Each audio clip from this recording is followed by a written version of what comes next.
I, 27 female, am pregnant with my first child. As expected, I'm very happy and am sharing news of my pregnancy on Facebook as I have several family members who live overseas. And also, I want to. This is my first child and I'm beyond happy. The issue is my older sister, 29, who's infertile and has given up on children after 9 losses. My sister and I have never had a good relationship. She was sick as a baby and nearly died. The trauma caused my parents to favor her and place her above me. As a result, I was always expected to make myself as small as possible to accommodate her. She always got a cake and more presents on my birthday so she wouldn't feel left out. I was told to hide my grades as she did badly at school. I was also not allowed to display trophies in my home because she might see them and get upset. My sister 100% leaned into this and made my life a nightmare. She would make up stuff so my parents would take things from me and give them to her. I was even told not to go to my prestigious university, think Ivy League, but in my country, because it would upset her. When I chose to go, my parents cut me off. That was fine, as my paternal grandparents, who basically raised me, took care of everything. I was dropped off with them a lot when my sister needed medical care. Since then, I've been in low contact with my family and only see them around the holiday at my grandparents' place. They weren't invited to my wedding. When I got pregnant, I shared the announcement online, and everybody congratulated me, except my parents and sister, who harassed me and reported my post so it wouldn't get taken down. I blocked them all. I saw them again on New Year's at the grandparents' place. When they saw me, my sister started screaming at my grandparents, saying how could they invite me after what I did to her. She was also screaming at my belly as it offended her. She kept crying and asking how I could do this to her. I told her I did nothing to her. She went on and on about her losses and how hard they were on her, but I snapped and told her I didn't care. She's not my sister. She's my bully who tormented me my whole life. I owe her nothing. My life has nothing to do with her. This got my parents mad and they screamed at me too. My uncles ended up throwing them out and it ruined the party. My family said I did nothing wrong, but my parents and my sister's friends have been mass reporting my Facebook account until I ended up deleting it. Am I the idiot? Should I have shown her more grace? Not the idiot. Wow, your parents are enabling your grown-up sister's bullying. I mean, I get that they wanted to spoil her after almost losing her as a baby, but nothing warrants the harassment the 3 of them seem to have put you through your whole life. Like seriously, are you supposed to never be better or faster than your sister at anything? Ever? Geez. I can't tell how bad you snapped since you probably paraphrased the interaction, but it seems like your sister had it a long time coming, and you should honestly just cut off all contact with her and your parents. The toxic vibes are strong with these ones. Also, congratulations on your pregnancy. May your child be cheerful and grow up in a better loving environment than you, unfortunately, had to. Yep, your parents and your sister are truly toxic. While I feel bad for her having to go through 9 losses, your life doesn't revolve around her. Your parents are horrible for their blatant favoritism and for making you hide all of your achievements growing up, so you can't, in a sense, outshine her. If I was you, I'd go no contact after this. Yeah, she was screaming at your belly as it offended her? What did she expect? That you would be voluntarily child-free to protect her feelings? Or that you would decline any and all invitations to family events until your child is grown and you can pretend she no longer exists? Obviously, the idiots here are your sister and parents for screaming at you at your grandparents' home. I am so sorry you had such an awful childhood. I hope your pregnancy goes easily and you have a lovely baby. Having a happy life really is the best revenge. My husband has 3 kids, tween male and pre-tween female, and his former stepdaughter teen. I also have 2 kids, tween male and older tween female. My husband's ex had mental health issues, and my husband didn't want her alone with the kids. So shortly after they got married, he hired Lucia, mid-late 50s at the time, to take care of his stepdaughter, then later their kids. He eventually left his ex, and they moved to be closer to his family. However, he didn't want to fire Lucia, so she moved in with him. Lucia is very close with these kids. They call her Grandma. She taught them Spanish, and she loves the kids. It's not unusual to see the youngest sitting in Lucia's lap while they watch a movie, and she always hugs and kisses them. My kids and I moved in, and while she's nice to us, she treats my kids like an afterthought. I don't pay her for my kids. They take the bus to school and can walk to and from the bus stop, make themselves a snack, and do their homework. The only thing she needs to do when she makes dinner, I need her to make some for my kids. There are two problems with this arrangement. First, she makes Mexican food all the time. My kids don't eat Mexican food, so my daughter ends up making dinner for herself and her brother half the time. Second, she's extremely loving to my husband's kids while ignoring mine. It wouldn't kill them to speak English around my kids or for her to not hug and kiss them every 30 seconds. It makes my kids uncomfortable and a little jealous. I told my husband about this, and he said he didn't know what I was expecting since Lucia had been with those kids for 12 years. So I told him to talk to Lucia about making things fair between the kids. Speak English so my kids could be included in the conversation. Make food that all of the kids like, and include my kids in their outings. Once a week, Lucia picks the kids up from school and takes them out to get ice cream or hot chocolate, and sometimes they go out to dinner after that. My husband says no, because his kids love Lucia's Mexican food, and the ice cream has been a tradition with the four of them for 7 years. The kids will start to forget their Spanish if they don't speak it regularly with Lucia, and because she's been their grandma since the oldest was 3 and the younger 2 were born, so having her change anything now will be harmful to his kids. I told him that he couldn't just think of his kids anymore, and that keeping things the way they are is harmful to my kids. Still, he's refusing to change anything. Instead, he blames everything on me because I was the one that told Lucia that my kids don't need a nanny and didn't invite her to any family activities so she could become closer to my kids. Since he's refusing to talk to her about it himself, I'm considering talking to her. But I wanted to know if I was the idiot for wanting my husband to do it. You are the idiot. To your husband's children, Lucia has been a maternal figure that they otherwise wouldn't have. They're bonded. You didn't just show up and marry your husband. You were aware that Lucia is their caretaker, and you moved in, and now are dictating the terms of their relationship. You're not paying Lucia to care for your children. Your husband's children are accustomed to the food she makes. Your children can either adapt to the meals or go without them. Your husband's children are now bilingual. Instead of encouraging your children to also learn Spanish and practice that skill, you're demanding change. Yes, you're married, but there was no agreement to change the care situation before marriage. You were aware of the arrangements with Lucia.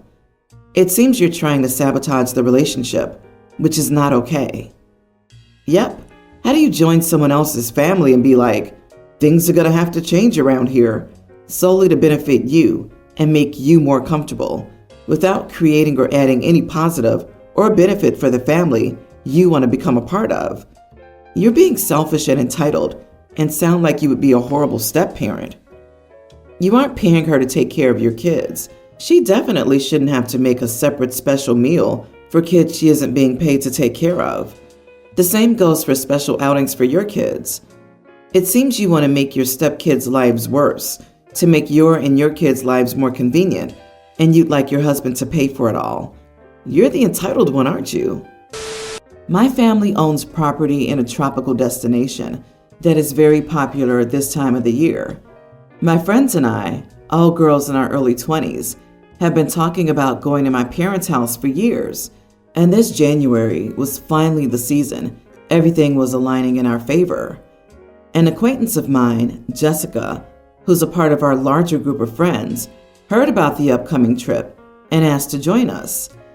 I was initially reluctant, but she kept publicly insisting on it by saying that visiting this place was one of her childhood dreams, which put me in an awkward position to say no. We then added her to our travel group chat and went over everything already decided on our itinerary and how much money we plan to spend on this trip. She seemed excited about it, and didn't want to change anything. Great. Unfortunately, things started to go south the moment she arrived here. Jessica bought a different flight from everyone else and would arrive at 3 a.m. I told her she could either get a taxi to my house or wait at the airport until 10 a.m. when I would drive to pick everybody else up. She wasn't happy with that and was very passive-aggressive for the rest of the day. She then started complaining about our itinerary, how everywhere we picked was too expensive, and she felt excluded and judged by the people there. We tried to compromise and did a few touristy things with her, but when we started getting ready to go to the beach club yesterday, she threw a fit. I reminded her that she knew about this before buying the tickets, and she wasn't forced to join us. Instead, she could stay home and eat the food my parents kindly stocked for us, or walk around the city center. When we returned home, I was flooded with messages from our mutual friends, asking why I was so mean to poor Jessica. Apparently, she took it to social media and created this narrative that she's a victim and we're bullies. I was sick of it. We had a fight where she called me terrible things. I wasn't a perfect angel either, to be fair, ending with her being kicked out. So, am I the idiot? Not the idiot. She invited herself on your trip and then acted appalled that it wasn't catered to her needs and wishes. Make sure all of your friends blowing up your phone due to her social media post know your side of the story. She created her own problems and tried to blame you. She can just get herself back home. You are the idiot because of the part where it's a different country and she might not have enough money for a hotel, and it could be dangerous for a young woman. She was entitled and obnoxious, and I understand why you kicked her out. Maybe it would have been more considerate if you had first warned her about being kicked out. Your other mistake here was caving under the pressure of avoiding awkwardness and allowing her to come in early. And feeling awkward by saying no is far less painful than the ordeal you just encountered. Update. Am I the idiot for kicking my friends out of my vacation house in a foreign country? Even though I was mainly judged not the idiot, I did feel bad about the way I handled it. Like many of you pointed out, it's my fault for allowing her to come in the first place. This country, and especially this specific location, is considered safe, but it's not idiot-proof. Something bad could have happened, and I would have blamed myself for it. I decided to be the bigger person and contacted Jessica earlier today after dropping my friends off at the airport. Our talk went really well. She explained that in the beginning she was looking forward to our plans. She wanted to experience the glitz and glamour of the destination. In her head, she would go to the beach clubs with us, and guys would offer to buy her drinks and ask her for dinner, so she wouldn't have to pay for any of it. Unfortunately, reality didn't play out like that, and she started to grow resentful whenever one of us would get male attention.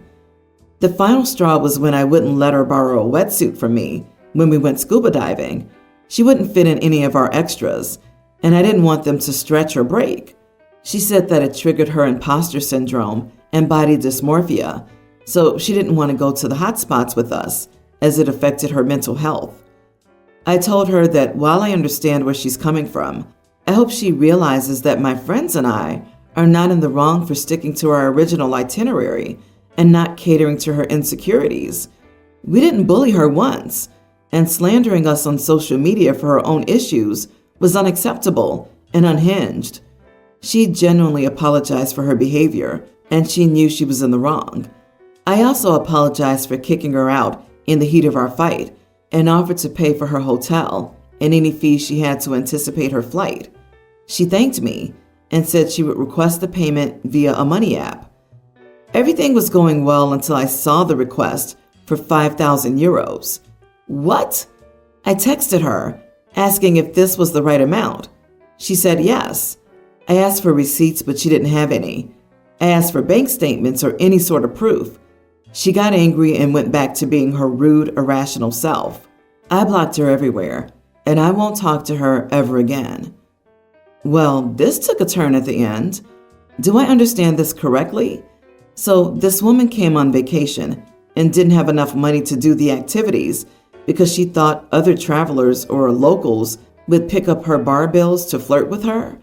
And then she got frustrated and stressed when it wasn't happening because she wouldn't have enough to pay for things. You are clearly way better off without this person. They've shown that they will not be accountable for their own idiot behavior. Wow, OP went out of her way to even pay for this entitled idiot's hotel. And this is what she does to OP? Sends a $5,000 bill with no receipt? At this point, I would have left that friend in the middle of the desert. It sounds like you should screenshot her request for 5,000 euros and be ready to share it on social media when she once again accuses you of being mean. Shocked she didn't scream emotional distress for the excessive amount. Chick should have never gone on a vacation she knew she couldn't afford, point blank. She sounds like a bagpacker who wants others to pay their way. OP, you should have just stuck with the talk and not offered her money. Every year, my family spends Christmas in Hawaii. We've done it every year since I can remember, and it's a fun family tradition for me. After my husband and I had kids, we had to reorganize our family Christmas plans because his parents wanted to see our kids for Christmas. So we decided to celebrate Christmas with his parents on New Year's and go to Hawaii for actual Christmas. This is the system that worked for us until last year. Last year, his dad passed away around this time of year, and it hit him and his mom hard. For obvious reasons, we didn't go to Hawaii. This year, we planned out what we'd do for the holidays early. We'd do Thanksgiving with his mom, and we'd do Christmas in Hawaii since the kids and I missed out last year. Things were going well until right before our flight. Then about a week out, he said he was unsure. He said he thinks it might be better that we stay. He said he wanted to spend Christmas with his family and felt like his mom needed it. I was unhappy about this. We made a plan. We saw her last month, and we already had my dad buy our tickets and hotel. So it would be incredibly unfair to me, him, and our kids for us not to go just for his mom, who we'd see a few days after we got back anyways. So we got into an argument about it and proposed that the kids and I go to Hawaii and he could stay there with his mom. He decided to do this, but he was clearly very upset that I wasn't going to forego my family's Christmas tradition and see my family just for his mom. So now I'm in Hawaii watching and wrangling my kids by myself while he's home alone. He hasn't texted me or responded to me much. When I call him, he only talks for about 3 minutes before wanting to get off the phone with me and talk to the girls. Am I the idiot? Edit. It's a my side of the family thing. Also, I feel that it would be rude to ask to invite my mother-in-law since we don't pay. You are the idiot for your attitude. I wasn't going to forego my family's Christmas tradition and see my family just for his mom. Obviously, his mom is important to him. I understand that you have to move on, but everyone has different grief. That's the loss of her life partner. You've put your tradition above your family, which in my honest opinion really sucks. Not the idiot. If he had suggested 6 months ago, before the trip was planned and paid for, that you spend Christmas with his mom and adjust the family holiday Christmas schedule accordingly, then that would be different. But he waited until 1 week before, after spending Thanksgiving with her, and the whole trip was paid for, to suggest canceling your side of the family's holiday and doing Christmas with her as well? Bottom line, I understand and commiserate with his feelings, but I think casually expecting his whole family to cancel a fantastic trip that was already paid for was unreasonable, given the time frame, and at the very least, he shouldn't punish you for still going when he didn't. Disagree. You are the idiot for we spend every Christmas in Hawaii with my family. So he never gets to spend Christmas with his family. How many Christmases did he miss with his dad before he died? And the part where she says, the kids and I missed out last year. Like, yeah, for a good reason. Your father-in-law just died. I don't know. Everyone's giving her a pass here. But to me, OP comes off as incredibly selfish and uncaring. It's like she doesn't really care about his or his mother's grief, as long as she gets her free trip to Hawaii on Daddy's dime.